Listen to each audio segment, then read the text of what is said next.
नए नियम जो 5 दिसंबर 2025 से प्रभावी होंगे। ईपीएफ भविष्य निधि और ईपीएस पेंशन निधि दोनों से होने वाली आंशिक निकासी पर सीधा प्रभाव डालेंगे। ईपीएफओ द्वारा किए गए इन संशोधनों को एक बड़े सुधार के रूप में देखा जा रहा है, जिसका उद्देश्य सदस्यों के लिए प्रक्रियाओं को और अधिक सरल, पारदर्शी और डिजिटल रूप से सुलभ बनाना है। अब सदस्य अपनी आवश्यकताओं के अनुरूप अपने खातों का प्रबंधन अधिक आसानी से कर सकेंगे। यह बदलाव विशेष रूप से उन कर्मचारियों के लिए महत्वपूर्ण राहत लेकर आया है जो नौकरी बदलने या बेरोजगार होने की स्थिति में अपनी जमा राशि तक पहुंच बनाना चाहते हैं। लेकिन इन सब के बीच सबसे चर्चित और महत्वपूर्ण बदलाव है ईपीएस 45 से जुड़ी आंशिक निकासी की शर्तों में परिवर्तन। आपको याद होगा कि पहले यदि कोई कर्मचारी अपनी नौकरी छोड़ता था या बेरोजगार हो जाता था तो वह महज 2 महीने की प्रतीक्षा अवधि के बाद ही अपनी ईपीएस राशि का दावा कर सकता था। लेकिन अब इस नए संशोधित नियम के तहत उसे ईपीएस राशि निकालने के लिए 36 महीने यानी 3 वर्षों की प्रतीक्षा करनी होगी। इस लंबी अवधि का उद्देश्य सदस्यों को उनकी सेवानिवृत्ति की राशि को लंबे समय तक सुरक्षित रखने के लिए प्रोत्साहित करना और अप्रत्याशित वित्तीय निर्णयों से बचाना है। हालांकि यह निर्णय कई सदस्यों के लिए चुनौतीपूर्ण भी हो सकता है, खासकर उनके लिए जो तत्काल नकदी की आवश्यकता में हैं।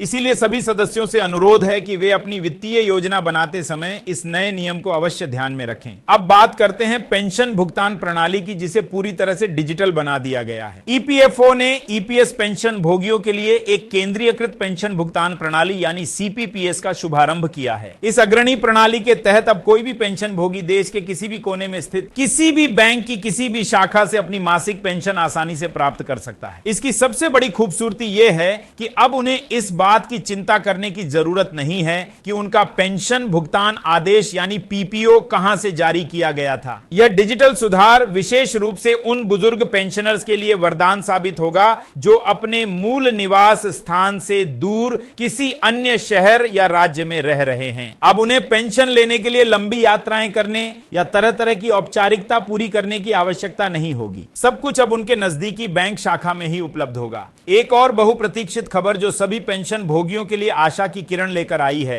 वह है न्यूनतम पेंशन राशि में संभावित वृद्धि। आप सभी को ज्ञात होगा कि ईपीएस 45 के तहत वर्तमान में न्यूनतम पेंशन राशि मात्र 1000 रुपए प्रतिमाह निर्धारित है। यह राशि लगभग 11 वर्ष पहले तय की गई थी और तब से अब तक इसमें कोई बदलाव नहीं किया गया है। लेकिन अब श्रम मंत्रालय से जुड़ी संसदीय स्थायी समिति ने इस मामले की गहन समीक्षा की है और इस राशि में तत्काल वृद्धि की सिफारिश की है। समिति का मानना है कि बढ़ती महंगाई और जीवन यापन की बढ़ती लागत को देखते हुए यह राशि अब पेंशनरों की मूलभूत आवश्यकताओं को पूरा करने में असमर्थ है। हालांकि यह भी ध्यान रखना महत्वपूर्ण है कि यह केवल एक सिफारिश है और अंतिम निर्णय सरकार द्वारा ही लिया जाना है। फिर भी सूत्रों से मिली जानकारी के अनुसार उम्मीद की जा रही है कि आने वाले कुछ महीनों में इस संबंध में एक शुभ घोषणा की जा सकती है, जिससे लाखों पेंशनरों के जीवन स्तर में सुधार हो सकेगा। इसके साथ ही एक और बहुत बड़ा और सकारात्मक विकास यह हुआ है कि ईपीएफओ और श्रम मंत्रालय ने ईपीएस 45 योजना की एक व्यापक समीक्षा और सुधार की प्रक्रिया शुरू कर दी है। यह समीक्षा इस उद्देश्य से की जा रही है कि यह योजना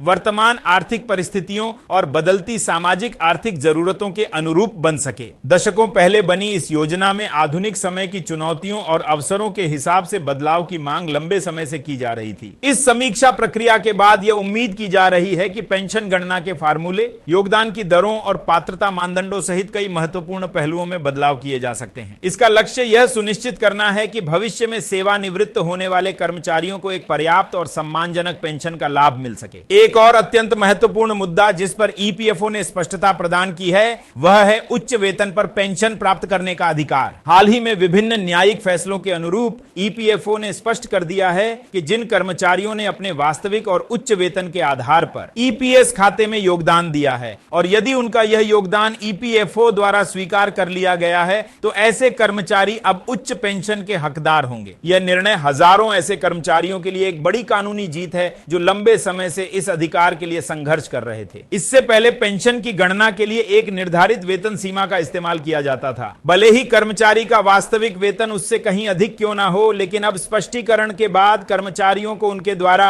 अंशदान की गई वास्तविक राशि के आधार पर ही पेंशन का लाभ मिलेगा, जिससे उनकी सेवानिवृत्ति की वित्तीय सुरक्षा मजबूत होगी। अब हम आपका ध्यान एक और महत्वपूर्ण घटना की ओर आकर्षित करना चाहेंगे जो विशेष रूप से पंजाब राज्य के पेंशन भोगियों के लिए है। हालांकि इसकी गूंज पूरे देश में सुनाई दे रही है। पंजाब सरकार के वित्त विभाग के निर्देशों के तहत जिला खजाना अधिकारी द्वारा पेंशन भोगियों की सुविधा के लिए एक विशेष पेंशन सेवा मेला आयोजित किया जा रहा है। यह मेला 23 और 24 नवंबर नवंबर को आयोजित किया जाएगा। ये शिविर जिला खजाना अधिकारी के परिसर में लगाए जाएंगे, जहां पेंशनरों की ई-केवाईसी प्रक्रिया को पूरा करवाने पर मुख्य ध्यान दिया जाएगा। साथ ही उन्हें पेंशन सेवा पोर्टल के महत्व और उपयोग के बारे में विस्तार से जागरूक भी किया जाएगा। जिला खजाना अधिकारी श्रीमती हर्षबाला ने स्वयं जानकारी देते हुए बताया कि पंजाब सरकार ने पेंशनरों और पारिवारिक पेंशनरों की सुविधा के लिए एक एकीकृत पेंशन सेवा पोर्टल लागू किया है। इस पोर्टल के माध्यम से पेंशन से जुड़े सभी प्रकार के आवेदन, विलयन की प्रक्रियाएं, व्यक्तिगत डाटा अपडेट, शिकायत दर्ज करना,